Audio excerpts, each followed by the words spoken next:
ስለዚህ ዛሬ ለዓለም ፈውስ ከተፈለገ የጌታ ትምህርት ነው። ለተተራመሰችው ዓለም፣ ለተተራመሰው ሀገር፣ ለተተራመሰው ቤተክርስቲያን፣ ለተተራመሰው አካሄድ፣ ለዚህ ውጥንቅጡ ለወጣ ዓለም መድኃኒቱ ይሄ ነው፣ የጌታ ትምህርት። ሰላም ይሰጥ። ሰው እግዚአብሔርን ከወደደ ባልንጀራውን ከወደደ ምን የሚረብሸን ነገር አለ? ዛሬ እኮ ሰው እግዚአብሔርን ወደዋለሁ ባልንጀራውን ልግደል ካለ፣ ላጥፋ ካለ፣ በባልንጀራውን ልቀማ ካለ ይሄ ትምህርት የእግዚአብሔር ትምህርት አይደለም፣ የጌታ ትምህርት አይደለም። ስለዚህ በጌታ ነኝ ማለት ከትምህርት ውጭ አይደለም። በጌታ ነኝ ማለት ከእረኛ ውጭ አይደለም። ኢየሱስ ከእሱ ጋር እንዲሆኑ የጠራቸውን ሰዎች እረኛቸው ሆኖ ከፊት ከፊት እየሄደ እኔ ምንድነኝ ያለው? እኔ መልካም እረኛ ነኝ ብሎ እንድንከተለው የጠራን ጌታ እረኛ ሆኖ ከፊት ከፊታቸው የተከተሉትን ሕይወት ሰጥቷቸዋል፣ አስተምሯቸዋል፣ አጋብቶባቸዋል። አብረውት በመኖር ነግሬያቸዋለሁ። ከእውነትና ከፍቅር የተለየ ደቀ መዝሙርነት የለም። ኢየሱስ እውነት ነው፣ ፍቅር ነው። እኔ እውነት ነኝ፣ ሕይወት ነኝ፣ መንገድ ነኝ ያለው ጌታ እውነትና ፍቅር ይዞ አብሯቸው ስለነበር እነሱ ውስጥ የተጋባው ነገር ነው እኮ ዛሬ እኔና እናንተ ጋር የደረሰ። ጌታ በሕይወቱ ያስተማራቸው የሰጣቸው አብረውት እየተከተሉት ከእሱ ጋር በመሆናቸው ያገኙት ትምህርት ነው። ከእሱ ጋር በመሆናቸው ያገኙት ሕይወትን ነው። እነሱ ተቀብለው መጥተው ለዓለም ሰጥተው ተቀብለው መጥተው ትርፋማ የሆኑበትና ወንጌል ዛሬ እዚህ እንዲደርስ ሲሆን ከእውነትና ከፍቅር የተፋታ ክርስትናም ደቀ መዝሙርነትም የለም። ስለዚህ እንደው ምናልባት መንፈሳዊነት በጣም በዝቶባችሁ የገነፈለባችሁ ከዚህ ሕይወት የራቃችሁ ሰዎች ካላችሁ እንድትመለሱ። በጣም መንፈሳዊነታችሁ ከብዶ ሄዶ ከእግዚአብሔር ሐሳብና ፈቃድ ውጪ የጣላችሁ በቃ በጥቅስ የምትሟገቱ ሰዎች ከሆናችሁ ውሸት። ለዚህ ነው ለጢሞቴዎስም ጳውሎስ ሲጽፍለት ማንም እግዚአብሔርን ለመምሰል የማይጠጋጋ ትምህርት የሚያስተምር ቢኖር በትዕቢት ተነፍቷል፣ አንዳች አያውቅም፣ እንደ በሽተኛ በቃል መዋጋት ነው አለ። እነሱ ጋር ጥል አለ፣ ክርክር አለ፣ ቅናት አለ፣ መለያየት አለ። እግዚአብሔርን መምሰል ደግሞ ማትረፊያ ነው ይመስላቸው፣ መጥተው ሊነግዱበት ነው ይፈልጉታል። ስለዚህ የጌታ ትምህርት ምንድን ነው ካላችሁ እሱን ለመምሰል መኖር። ደቀ መዝሙርነት ምንድን ነው ከተባለ መሪውን እረኛውን መከተል ነው። ከፊት ከፊት እየሄደ የሰጣቸውን ከእሱ ጋር ከነበራቸው ግንኙነት የተነሳ ከእሱ የወሰዱት እሱ የሰጣቸው ነገር ስለነበር ነው ሰጥተው ያለፉት። ስለዚህ ከጌታ ጋር ነን ወይ? በጌታ ነኝ ማለቱ ብቻውን ይበቃል ወይ? ካልተማር ነው ፍቅሩን ካልተማር ነው እውነቱን ካልያዝ ነው በጌታ ነኝ ማለት ምን ማለት ነው? ስለዚህ ከደቀ መዝሙርነት ያፈነገጠ ክርስትና ጤንነት ይጎድለዋል። ኢየሱስ እኔ እረኛችሁ ነኝ አለ ጌታ። ከፊት ከፊት የሄደ ጌታ ከነሱ ጋር ካሳለፈው ጊዜ ካጠፋው ጊዜ አብሯቸው ከወሰደው ጊዜ እነሱን በትዕግስት ሊሰጣቸው የፈለገው ነገር ከመስጠቱ የተነሳ ትርፋማ ሆኗል፣ ውጤታማ ሆኗል። ለጊዜው ቢደክሙበትም ቢወድቁበትም በጣም ከባድ ነው። ከጌታ ጋር እንኳን ጌታ ቲቸሩ እሱ እንኳን ሆኖ ክህደት ተፈጽሞ ተጥሏል፣ ተትቷል።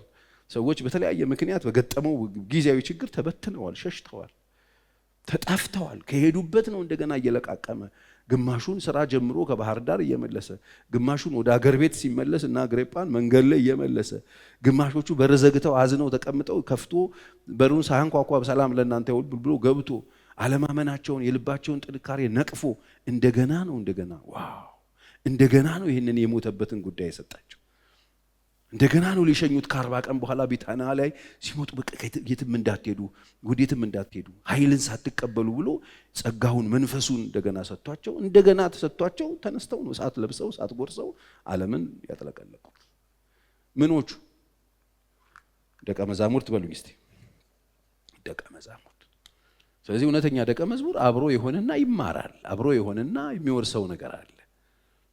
አብሮ ይጠጋና ከመሪው ከእረኛው ከአስተማሪው እግር ስር ሆኖ የሚወስደው ነገር አለ። ከሱ ምንድነው የምንወስደው? ፍቅርንና እውነትን። ምን ወሰዳችሁ? እግዚአብሔር ቤት መታችሁ ምን ወሰዳችሁ? ምን ከሱ ወሰዳችሁ? ተንኮል የሌለበትን የቃል ወተት ተመኙ ይላል። ጠጋ ካላችሁት እውነተኛ ደቀ መዝሙር ከሆናችሁ ከሱ ፍቅር፣ እውነት። ፍቅር አልባ ክርስትና ክርስትና አይደለም። እውነት የጎደለው ክርስትና ክርስትና አይደለም። እውነት ደግሞ ክርስቶስ። ስለዚህ ከደቀ መዝሙርነት ውጪ ክርስትና የለም።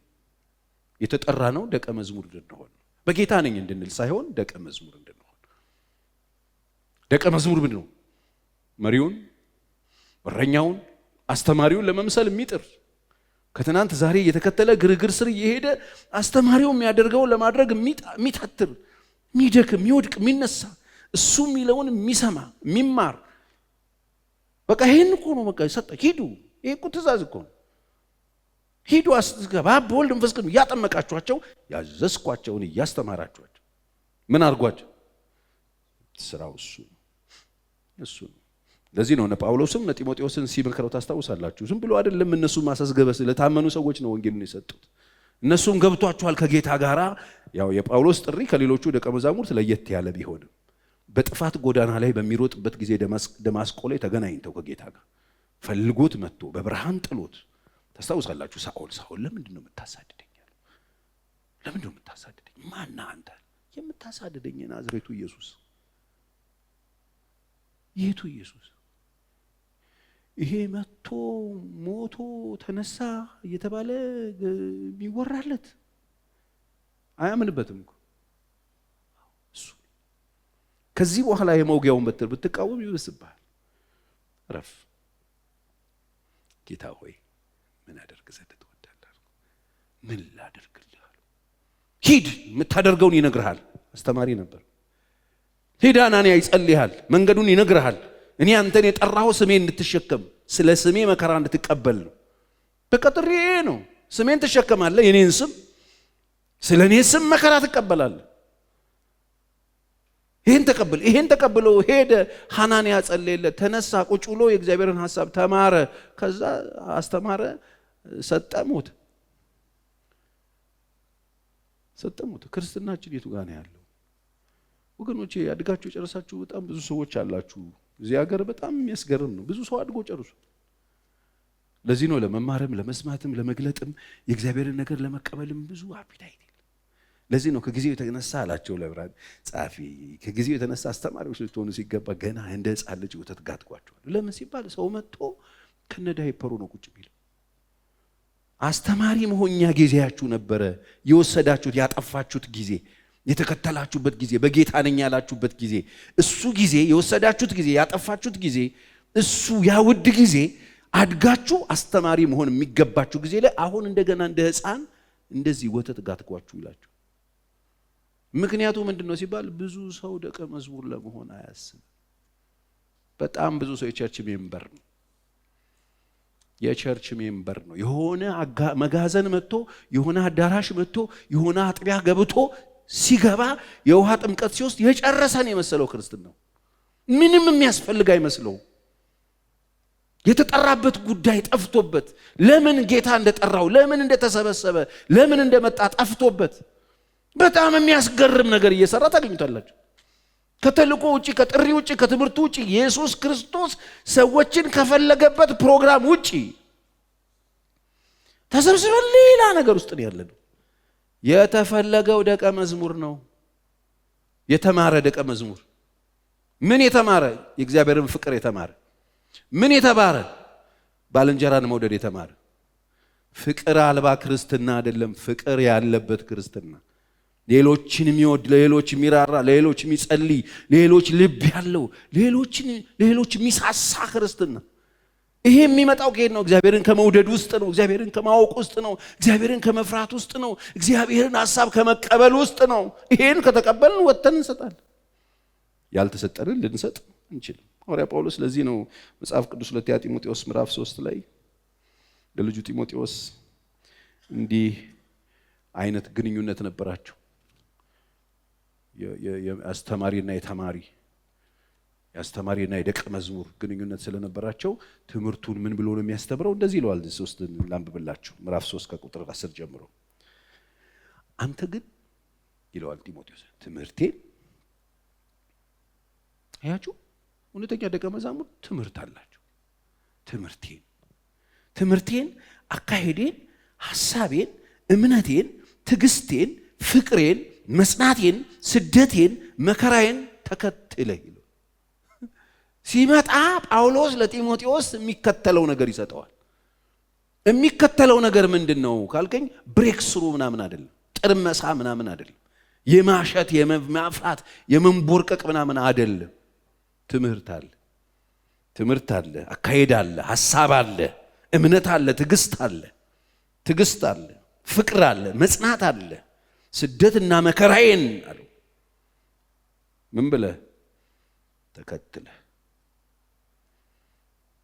ተከትለህ በአንጾኪያና በኢቆንያ በብልስጥራም የሆነብኝን የታገስኩትን ከፊቱ ይሄደ ያስታውሰዋል። የታገስኩትን ስደት ታውቃለህና ጌታም ከሁሉ አዳነኝ ታስታውሳለህ። ከሁሉ አዳነኝ። በእውነት በክርስቶስ ኢየሱስ እግዚአብሔርን እንዲመስሉ እየመሰሉ ሊኖሩ የሚወዱ ሁሉ ይሰደዳሉ። መሻጫውን እየነገረ ነው ጳውሎስ ልጁን ይጠራል። ደቀ መዝሙር ሲያደርገው እውነት እየነገረው እየሸነገለው አይደለም። ነገር ግን ክፉዎች ሰዎችና አታላዮች እያሳቱና እየሳቱ በክፋት እየባሱ ይሄዳሉ። አንተ ግን በተማርክበትና በተረዳህበት ነገር ጸንተ ኑር። ከማን እንደተማርከው ታውቃለህ ይላል። ተምሯል። ማን እንዳስተማረ ታውቃለህ። በምን አይነት ብርሃን የመጣ ሰው እንዳስተማረ ታውቃለህ። በምን አይነት ጭካኔ ጽናት እንዳስተማረ ታውቃለህ። ትምህርቱ ምን እንደነበር ታውቃለህ። ጳውሎስ ምንድነው ያስተማረው? የጳውሎስ ትምህርት ምንድነው? ጳውሎስን ለየት የሚያደርገው ምንድነው? መዳን በሌላ የደህንነቱን ቁንጮ መሰረቱን ማንም ሌላ መሰረት እንዳይጥል ብሎ የኢየሱስን ወንጌል የሰበከ ማንም በዚህ መሰረት ላይ እንዴት አድርጎ ቤቱ እንዲያነጽ ይጠንቀቅ ብሎ እውነተኛ መሰረት የክርስትናውን ፋውንዴሽን ዋናውን መጀመሪያው መጨረሻውን መሰረቱን ክርስቶስን ነበር። ለዚህ ነው እኮ ለገላትያ ቤተክርስቲያን እኛ ከሰበክንላችሁ ወንጌል ውጪ ማንም ማለት ማንም አሁን ያሉት አይደሉም፣ እነዚህ አይደሉም፣ መላእክት መጥተው ሌላ ትምህርት ቢያስተምሯቸው የተረገሙ ይሆናል። ትምህርታቸው ክርስቶስ ነበር። ስለ ክርስቶስን ተከተሉት እኮ ነው ትምህርታቸው። ኢየሱስን ተከተሉት። ትምህርቱ ይሄ ነው። ጌታን ተከተሉት፣ እሱን ሙጥኝ በሉት፣ ያዙት። የህይወታችሁ መልህቅ ነው። እሱን ያዙት። አካሄድ ነበረው ጳውሎስ። አካሄድን ታስታውሳል። እንዴት ነበር የሄደው ጳውሎስ? ጳውሎስ እኮ አካሄዳችሁ ገንዘብን ያለ መውደድ ይሁን ሲል እኮ ገንዘብን ያለ መውደድ የሚሄድ ሰው ስለነበር ጳውሎስ እኮ ኑሮ የበቃኝ ባይል እኮ ኑሮ የበቃኝ ለሚለው እግዚአብሔርን መምሰል ማትረፊያ ነው አይልም እኮ። አካሄድ ነበረው። አካሄዱ ጥንቅቅ ያለ ነው። መስቀሉን እያየ አካሄዱ ጥንቅቅ ብሎ ሰው ላይ ሳይከብድ በጣም በጥንቃቄ ነው የኖረው። ለዚህ ነው ማንም ትምክቴን ከንቱ ከሚያረግብኝ ብሞት ይሻለኛል ብሎ በእጆቹ የሰራው። ሰው ኪስ አልገባም ጳውሎስ። ትንሽ የድብርትና ድባቴ ነገር ስላየባቸው ቆሮንቶስ ላይ አልበላውም አለ፣ በእጆቹ ይሰራሉ። አካሄድ ነበረው። አካሄዱ ገንዘብን በመውደድ ላይ አካሄዱ ጌታን በመውደድ ላይ ነው። አካሄዱ የኢየሱስን ማዕተም በስጋ የተሸክሜ ይዞራለሁ አለ። አካሄዱ ሰማይ ነው ቤቴ እያለ ነው ጳውሎስ። አካሄዴን ታውቃለህ፣ ሐሳቤን ታውቃለህ ይላል። ጢሞቴዎስን የሚመክረው አካሄዴት ይዝልሃል፣ ሐሳቤን ታውቃለህ። የጳውሎስ ሐሳብ ምንድን ነው? በሁለት ነገር እጨነቃለሁ ይላል። ታስታውሳላችሁ ፊልጵስዩስ 1:21 ላይ በሁለት ነገር እጨነቃለሁ፣ ሁለት ነገር ያሳስበኛል። ምንድነው የሚያሳስብህ? ልሄድ ከጌታ ጋር ልኖር። ለኔ ህይወት ክርስቶስ ነው፣ ሞት ጥቅሜ ነው። ልሄድ ከሱ ጋር ልኖር ናፍቃለሁ። ምንድነው የምታስበው? እሱን ነው ማስብ። ሌላስ ብኖር ደግሞ ለእናንተ ምን ለእናንተ የሥራ ፍሬ እንዲሆንልኝ፣ በእምነት እንድታድጉ፣ ደስ እንዲላችሁ፣ ህይወት እንዲቀላችሁ እኮ ሐሳብህ ይሄ ነው። ምንድነው ሌላ የምታስበው? እንደ ወደፊት ምኞት ሲጥሉት እኔ ምኞቴ ቢሆንልኝ ይላል። ሂዱና አንብቡት ፊልጵስዩስ ምዕራፍ 4 ላይ ቢሆንልኝ አለ። ቢሆንልኝ የትንሣኤውን ኃይል አውቅና በሞቱ እንድመስለው መኛለሁ ይላል። ምኞቱ መሞት፣ የጌታ አይነት ሞት መሞት ብሎ ይመኝ። ታውቃለህ፣ ያካሄዴን ሐሳቤን ታውቃለህ። ጢሞቴዎስ አጠገብ ያለው አስተማሪ ይሄ ነበር። ሐሳቡ ሰማይ የሆነ ምኞቱ የኢየሱስ አይነት ሞት መሞት የሆነ ግብስብስ ገንዘብ የሚወድ ዓለምን የሚወድ ሰው አልነበረ። ሐሳቤን ታውቃለህ። ለዚህ ነው በክርስቶስ ኢየሱስ ዘንድ የነበረ ይህ ሐሳብ በእናንተ ዘንድ ይሁን ያለው። ሐሳቡ እሱ ስለነበር ይህ ሐሳብ እናንተ ዘንድ ይሁን። ይህ ሐሳብ የሌለው ሰው ይሄን አይጽፍ። በክርስቶስ ዘንድ የነበረ ሐሳብ ነበረኝ ነው የሚለው እሱ። ስለዚህ ሐሳቤን እምነት ነበረው። ያመንኩትን አውቀዋለሁ እኮ ያለው እሱ። እምነት ነበረው፣ በጌታ ላይ እምነት ነበረው። እምነቴን ታውቃለህ። በጌታ ተማምኖ የሚኖር ሰው ወገኖቼ፣ ደቀ መዝሙር የምትሆኑት ደቀ መዝሙር የሆነ ሰው ካገኛችሁ ብቻ። አባል ስትሆኑ አባላት አካባቢ ስትቆዩ አባላት ነው የምትሆኑት። አካል ሳትሆኑ ትጨርሳላችሁ። የጌታ ሐሳብ አባል ማድረግ አይደለም፣ አካል ማድረግ። የመጡትን ሰዎች ወደ አካልነት መቀየር። አባል አይደለም፣ የአባል ስብሰባ አይደለም። ይሄ እምነቴን ታውቃለህ፣ እምነቴን፣ ትዕግስት ነበር። ምን ታገስክ? ስንቱን በውጪ በውስጥ መከራ፣ የወንድሞች ፈተና፣ መርከቤ 3 የተሰበረ፣ በላዬ ላይ መዓት መጣ። አይሁድ 1 ሲቀረው 5 ጊዜ 40 ገረፉኝ። እንደ ሞተ ሰው መዓት ጊዜ መከራ የበላ የተገረፈ መዓት ዋጋ የከፈለ ሌሊትና ቀን ረሃብ፣ ራቁትነት፣ ማጣት፣ መንገላታት፣ በባህር በወንበዴ ፍርሃት፣ በወንድሞች ፍርሃት። በዚህ ሁሉ ግን ይላል ዕለት ዕለት የሚከብድብኝ የአብያተ ክርስቲያናት ጉዳይ ነው ይላል። ትዕግስቱ የተገረፈ ሰው፣ የተቀጠቀጠ ሰው፣ አንዴ በቅርጫት አንዴ ምናምን በከተማ የሚያወርዱት ሰው፣ የሚደበደብ ሰው፣ ሞቷል ተብሎ የሚጣል ሰው፣ ስፍታውን የሚበላ ሰው፣ በዚህ ሁሉ ውስጥ በእምነት ጸንቶ ታውቃለህ። አያችሁ፣ ደቀ መዝሙር ስታገኙ ደቀ መዝሙር ትሆናላችሁ። አባል ስታገኙ አባል ትሆናላችሁ። ለዚህ ነው በጣም አባል ይበዛል። አሁን አባል ሆንኩ እኮ ይኸውልህ፣ ጌታ አባል እንድትሆን አይፈልግም። አካል ስትሆን ደቀ መዝሙር ትሆናለህ፣ የጌታ ተከታይ ትሆናለህ። እግዚአብሔር ማስተዋል ይስጠን። ትዕግስቴን፣ ፍቅር ነበረው እንዴ ጳውሎስ? ይስ ፍቅሬን እኔ የጎደለውን ሞቼ ብሞላ የሚል ሰውዬ እኮ መስዋዕት የሆነ ሰው። ፍቅሩ ፍጹም ነበር። የማይወዳቸውን ሰዎች አላገለገለም፣ ይወዳቸዋል። ሲመክር ከልቡ ነው፣ ሲያስተምር ከልቡ ነው። እግረ መንገዴን አልመጣም አስቤበት እመጣለሁ የሚል ሰው፣ ሄዶ ሰዎችን በትክክል የሚያስተምር ሰው፣ ዋጋ የሚከፍል ሰው፣ መጥቶ ሰዎች ላይ በርደን ሸክም የማይሆን ሰው፣ ህይወቱን በሙሉ የሰጠ ስለ ፍቅር ዋጋ የሚከፍል ሰው፣ ለሌሎች ሰዎች መስዋዕት የሚሆን ሰው፣ ፍቅሩ እስከ ሞት የሆነ ሰው፣ በሮም አደባባይ አንገቱን ተበጥሶ የሞተ ሰው። ስለምን? ስለ ፍቅር። የጌታ ደቀ መዝሙር ስለነበር። ልጄ ጢሞቴዎስ ሰው በክፋት ያሳቱ በክፋት እየጨመሩ ይሄዳሉ። አንተ ግን ትምህርቴን፣ ፍቅሬን፣ አካሄዴን፣ ጽናቴን፣ ተስፋዬን ታውቃለህ ይለዋል። በጳውሎስና በጢሞቴዎስ መካከል የነበረው ግንኙነት ይሄ ነው። ያስተማሪና የተማሪ ይነግረዋል ምን እንደሚነግረው። ዛሬ ከፊታችን የሚሄዱ ሰዎች ምንድነው እየነገሩን ያሉት? ምንድነው እየተማራችሁ ያላችሁት? የምንድነው ደቀ መዝሙር እየሆናችሁ ያላችሁት? ወገኖቼ ማናችንም ተሰብስበን መተን የግለሰቦች የሆነ ነገር እንድንሆን የእግዚአብሔር ፍቃድ አይደለም። እናንተ መታችሁ የኔ ደቀ መዝሙር እንድትሆኑ አይደለም፣ የጌታ ነው የምትሆኑት። እኔ እግዚአብሔር ረድቶኝ የጌታ ደቀ መዝሙር ከሆንኩ ብቻ ነው የጌታ ደቀ መዝሙር የመሆን እድል ያላችሁ። ካልሆንኩኝ ግን እኔ ገንዘብ ደቀ መዝሙር ከሆንኩኝ፣ የሌላ ነገር የኮተታ የዚህ ዓለም ቡትቶ ተከታይ ከሆንኩ እኮ ህዝቡ በሙሉ መጥቶ የዛ ነገር ተከታይ ነው የሚሆነው። አትጠራጠሩ። ዓለምን የሚወድ ፓስተር ከሆነ ህዝቡ ሁሉ ዓለምን የሚወድ ነው የሚሆነው። ገንዘብን የሚወድ አገልጋይ ከሆነ እዚህ ጋር ቆመው ህዝቡ ሁሉ ገንዘብ ነው የሚመኘው። በአጭር ቀን ሀብታም ትሆናለህ ምናምን፣ እኔ ሁላችሁ ሀብታም ሆንኩ ምናምን እያልኩ እዚህ ጋር ብነነፋ ሁሉም ሰው የሚመጣ ሀብታም ለመሆን የጌታ ደቀ መዝሙር ይሆንክ ይመስላል እንዴ? ታዲያ ይሄ እንደዚህ እያሰባችሁ ያላችሁ ሰዎች ካላችሁ ቆም በሉ። ክርስቲያን አይደላችሁ። በአንጾኪያ እኮ ለመጀመሪያ ጊዜ ክርስቲያን የተባሉት እኮ ክርስቲያኖች ክርስቶስን ስለሚከተሉ ስለሚመስሉ፣ ትምህርቱን፣ አካሄዱን፣ ያንዳንዱ ትእዛዙን፣ ተልእኮውን የተቀበሉት ናቸው ደቀ መዝሙር ቢሆኑት።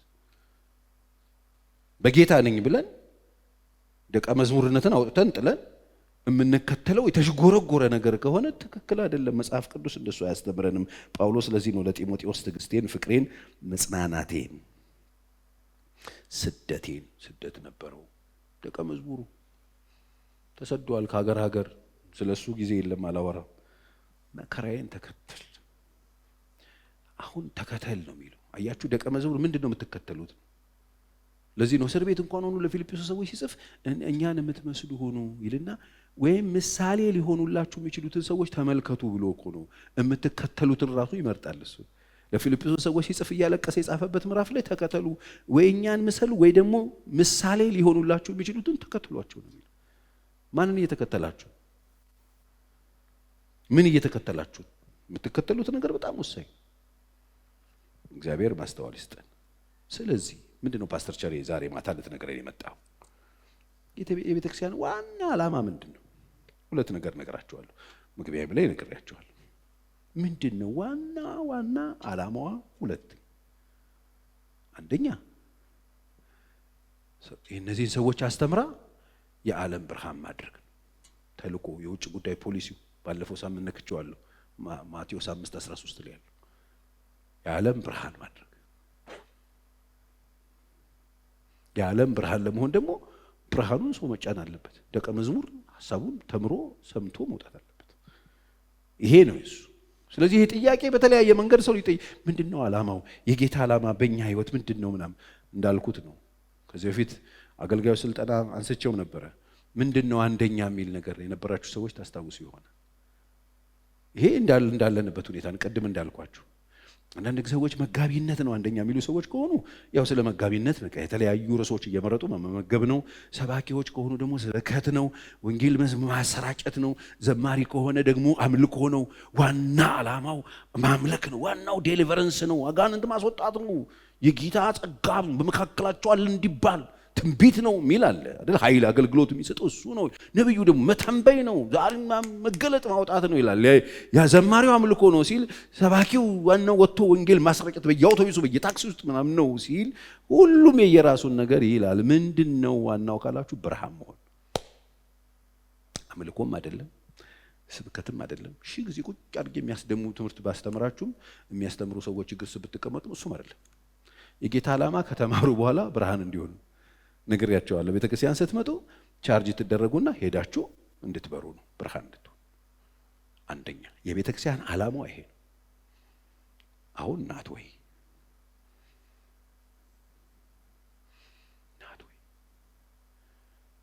ጨው መሆን ናት ወይ? እኔ አይደለሁም ያልኩት፣ የጌታ የተራራው ትምህርት ነው ይሄን የሚያወራው። ብርሃንና ጨው መሆን። ለምንድን ነው ብርሃን ያልሆን ነው? ለምንድን ነው ጨለማውን? መጽሐፍ ቅዱስ በአንተ ያለው ብርሃን ጨለማ ከሆነ ጨለማው እንዴት ይበረታ ይላል። ብርሃን ነው ጨለማ ብርሃን ነው። በአንተ ያለው ብርሃን ግን ጨለማ ከሆነ ሄደ የምታደቀድቀው ነው። ጨለማ ሲደመር ጨለማ ድቅድቅ ጨለማ ነው የሚሆን። ተስፋ ላጣች ዓለም ሌላ ተስፋ የሚያሳጣ ሰው እንድንሆን አይደለም። ብርሃን መሆን፣ ጨው መሆን፣ አጣፋጭ ለዛ ያላት እንድትሆን በመካከል ማህበረሰብ ውስጥ ገብተን ጨው መሆን፣ ጣዕም መስጠት፣ ረፍት መስጠት፣ ሰላም መስጠት፣ የታመመችን ዓለም ማከም፣ የታመመውን ማህበራዊ ግንኙነት ማከም። ይሄ ቤተክርስቲያን ተልእኮ ዓላማዋ ምድር ላይ የምትኖርበት ዋናው ዓላማ ይሄ ነው እንጂ ምድርን ግዛት ምናምን ወርሶ ምድርን ሁሉ በስም አዙሮ በሆነ አጥቢያ ወይም በአጥቢያ ተከፋፍለን ቁጭ ብለን ትልልቅ መስቀል እያበራን አምሮብናል በቤት እንድንል አይደለም። የቤተ ክርስቲያን ዓላማ የከተማውን ሀብት ኢኮኖሚ ተቆጣጥረን በቃ የበላይነት ይዘን አይደለም። ብርሃን መሆን ለሚቅበዘበዘው መሄጃ ለጠፋው መንገዱ ለጠፋበት ብርሃን መሆን፣ እግዚአብሔርን የሚያይበት እድል የምንሰጥበት አንደኛው እሱ የምንኖርበት ዓላማ። ሁለተኛ ቤተክርስቲያን በምድር ላይ የምትኖርበት ዓላማ እውነተኛ ደቀ መዛሙርትን ማምረቻ ናት። ቤተክርስቲያን ካልተመረተ ሌላ ቦታ አይመረትም። እውነተኛ የኢየሱስ ክርስቶስ ተከታዮችን የሚያመርት መንግስት የለም። እውነተኛ የኢየሱስ ክርስቶስ ተከታይ ህይወት ያላቸው ጠረናቸው ጌታን ጌታን የሚል የሚታይ የሚሸተት ህይወት ያላቸው ብርሃንና ጨው የሆኑ እግዚአብሔርን የሚወዱ ሰዎችን የሚወዱ ሰዎችን የምታመርት ናት ቤተክርስቲያን። ምን እየሰራ ነው ብትለኝ፣ ይሄን ማምረት ብራንድ ነው። የቤተ ክርስቲያን የኖረች ምድር ላይ ነው የምትኖርበት ምክንያት። ሌሎች ነገር ውስጥ ሽንት ቤት ብትሰራስ፣ ውሃ ብታመነጭስ፣ ቦኖ ምናምን ብትተክልስ፣ ክሊኒክ ምናምን ብታረግስ እሱ ተቀጥላል። ዋና የምትኖርበት እሱ አይደል። መንገድ ብትሰራስ፣ ድልድዩስ፣ ልማትስ እሱ ጥሩ ነው፣ ግን ዋና አይደል። አሁን ተወጥራ በሱ ውስጥ ገብታ ልማታዊ ቤተክርስቲያን እንድትሆን አይደል እግዚአብሔር። እውነተኛ ደቀ መዛሙርት የጌታን ሕይወት የቀመሱ ከዓለም ርኩሰት ራሳቸውን የሚጠብቁ ከገንዘብ ፍቅር ነፃ የሆኑ እግዚአብሔርን የሚወዱ ሰዎችን የሚወዱ የእርቅ ሰዎች፣ የሰላም ሰዎች፣ የእረፍት ሰዎች በገቡበት ቦታ የጌታን ጠረን ይዘው የሚገቡ በገቡበት ቦታ ሰላም ይዘው የሚገቡ ሁከት አይደለም፣ መለያየት አይደለም፣ ዘረኝነት አይደለም፣ ጥፋት አይደለም፣ ምቀኝነት አይደለም፣ ተንኮል አይደለም፣ አመጽ አይደለም፣ ረብሻ አይደለም። አሁን ስንገባ የሆነ ቦታ ምንድነው የሚገባው? ከኛ ጋር ተከትሎ ነው። ስንመጣ ሚዲያ ላይ ምንድነው ከኛ ጋር ተከትሎ ሚዲያ ላይ የሚመጣው? ይሄ መጠየቅ አለበት። ቤተክርስቲያን መጠየቅ አለበት። ይሄ ስሙን ተሸክመን የምንዞር ሰዎች መጠየቅ አለብን። ይሄንን ወንጌል ይዘን የምንዞር ሰዎች መጠየቅ አለብን። ብቅ ስንል ምንድነው ይዘን የምንመጣው? ምንድነው ይዘን የምንመጣው? ኢየሱስ ሲመጣ ይዤ የመጣሁትን አለ። ከነሱ ጥቅልሉን ተቀበላቸውና ለድሆች ወንጌልን ሰብክ ዘንድ ቀብቶኛል። ታሰሩት መፈታትን አይደል? የመጣበትን ምክንያት አስረዳቸው። ዮሐንስ ለምንድን ነው የምትጮኸው? እኔ ድምጽ ነኝ፣ አመልካች ነኝ።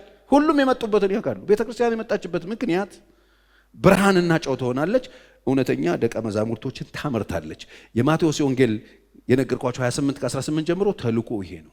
ደቀ መዛሙርት እያስተማራችሁ ይሄ የቤተክርስቲያን እኮ ዓላማ ነው፣ የምትኖርበት ዓላማ ነው። ስለዚህ ቤተክርስቲያን ምን እያስተማርን ነው? እግዚአብሔርን መውደድ እናስተምራለን ወይ? ያላችሁበት ቦታ ቁጭ ብላችሁ ሌላም ማጥቢያ ቤተክርስቲያን የምትማሩት ነገር ምንድነው? እግዚአብሔርን መውደድ ትማራላችሁ ወይ? ሌላ ሰው መውደድ ትማራላችሁ ወይ? ወይስ ጎረቤቶቻችሁ ጠላት እንደሆኑ እየተነገራችሁ ነው? በፊት ለፊትሽ ያለው አጋንንትና ዘንዶ እንደሆኑ ብሎ ሰዎችን እንደ ዘንዶ እያያችሁ ነው ወይ? ይሄ ማለት ነገ የሚያመጣውን ሽብር መቆጣጠር አትችሉ። ነገ የሚነደውን እሳት ማጥፋት አንችልም። በጥላቻ ልባችን ውስጣችን በስብሶ ሚስትህን ነክሰህ እንድትይዝ፣ ወንድምህን ነክሰህ እንድትይዝ፣ አካባቢ ያሉ ሰዎችን ነክሰህ እንድትይዝ፣ በኑሮ የበለጡን ሰዎች በምቀኝነትና በእፍርት ሰዎቹን በክፋት ማየት አይደለም። የቤተክርስቲያን ትምህርት አይደለም። ምቀኝነት የቤተክርስቲያን ትምህርት አይደለም። ስለዚህ እውነተኛ ደቀ መዛሙር እንድንሆን ተልኳ እግዚአብሔር ይርዳል። አሜን። ስለዚህ ይሄ ከዚህ ተልኮ ውጪ በጣም ጊዜያችንን የምናጠፋበት እግረ መንገድ የምንሰራው ነገር ጠልፎ የጣለን በጣም ብዙ የቤተክርስቲያን መሪዎች አለን። ተጠልፈን ከተጠራንበት ጥሪ ውጪ የተጠለፍን ሰዎች አለን። ስለዚህ መለስ ብለን ቆም ብለን እንደ ቤተክርስቲያን የሚያገለግል እንደ አገልጋይ አገልግሎታችንን መመዘን ያስፈልጋል። እግዚአብሔር ይርዳል። ስለዚህ ደቀ መዝሙር ማለት የኢየሱስ ክርስቶስ ተከታይ የሆነ መንፈሳዊ ነገሮችን በማድረግ ላይ ያለ እያደረገ ያለ ደቀ መዝሙር ማለት እየተማረ ያለ ተምሮ ያልጨረሰ ግራጁዌት ያላደረገ ዕለት ዕለት የሚማር ሁልጊዜ እነሆኝ ባሪያህ ምን አደርግ ዘንድ ትወዳለህ የሚል አገልግሎ ከጨረሰ በኋላ ማልጠቀም ባሪያ ነኝ ማለት የሚችል እሱ ነው ደቀ መዝሙር።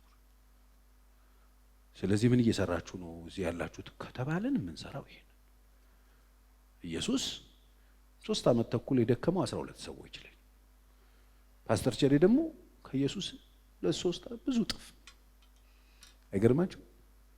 ቁጥሩ በጣም ትንሽ ነው። እሱ ሰብስቦ እያለ ይመክራችሁ። ትሄዳላችሁ፣ ትሄዱበት ቦታ ሰላም እናንተ አራግፉና ውጡ። አለቀ።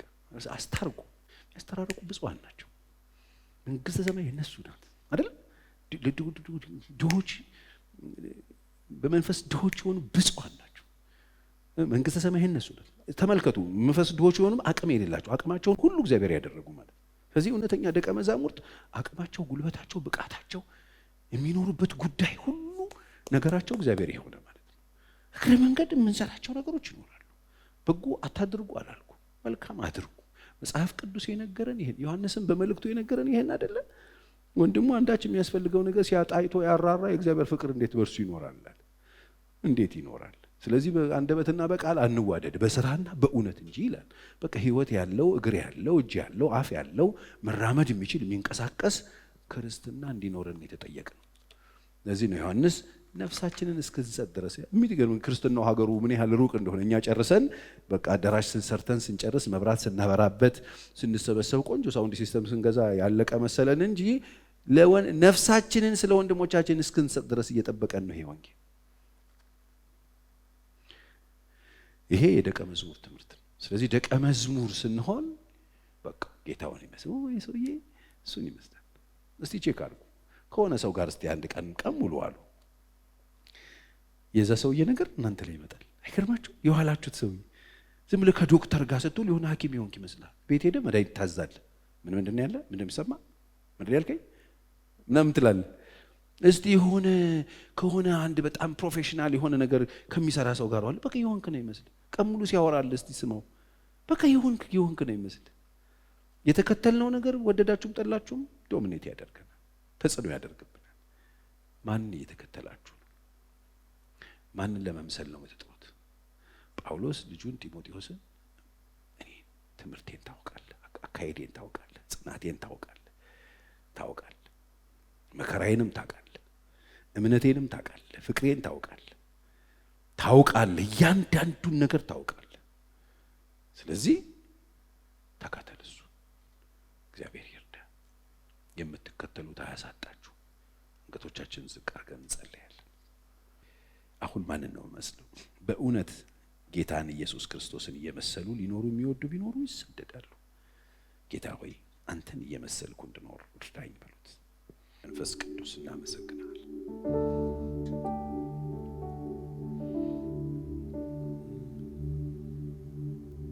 ቅዱስ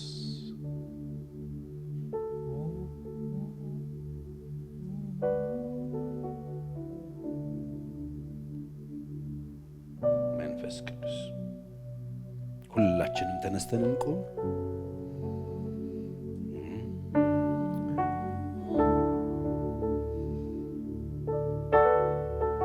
እንደ አዲስ ዛሬ ኢየሱስን እንደተቀበለ ሰው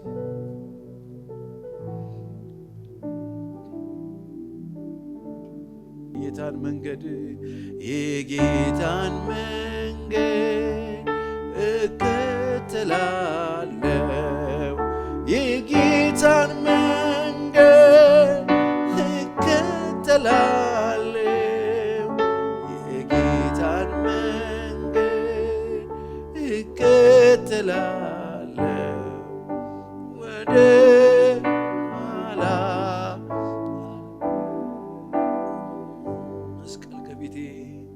መስቀል ከፊቴ ዓለም ከኋላ፣ መስቀል ከፊቴ ዓለም ከኋላ፣ መስቀል ከፊቴ ዓለም ከኋላ፣ ወደ ኋላ አልመለስም።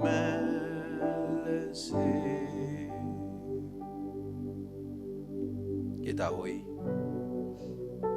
እንከተልሃለን። ጨርቄን ማቄን ሳንል ያሳየህን ፍቅር የነገርከን እውነት እንድንከተልህ አድርጎናል። እንከተልሃለን። ዓለምን ከኋላ ጥለን መስቀልህን ተሸክመን አንተን እያየን እንከተልሃለን። ትምህርትህ ከሕይወታችን ከኑሯችን ከመንገዳችን አይጥፋም።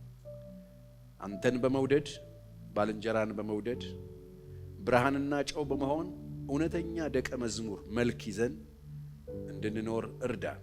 እንዳንበድልህ ጠብቀን፣ እንዳናሳዝንህ ጠብቀን።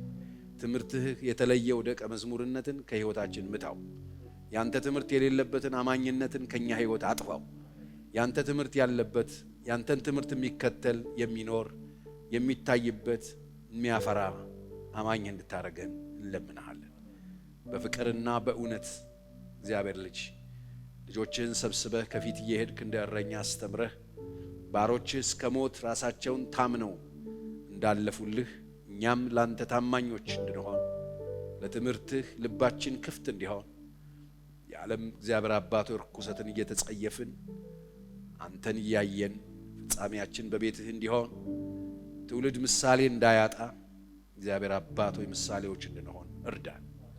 እግዚአብሔር ሆይ ከፊታችን አንተ ቅደምልን፣ መንገዳችን ሁሉ አስተምረን፣ አግዘን።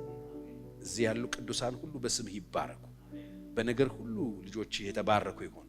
ስምህ በእነሱ ይክበር፣ ስራህ በእነሱ ይስፋ፣ ትውልድ በእነሱ ይዳን፣ ጨለማው በእነሱ ይብራ።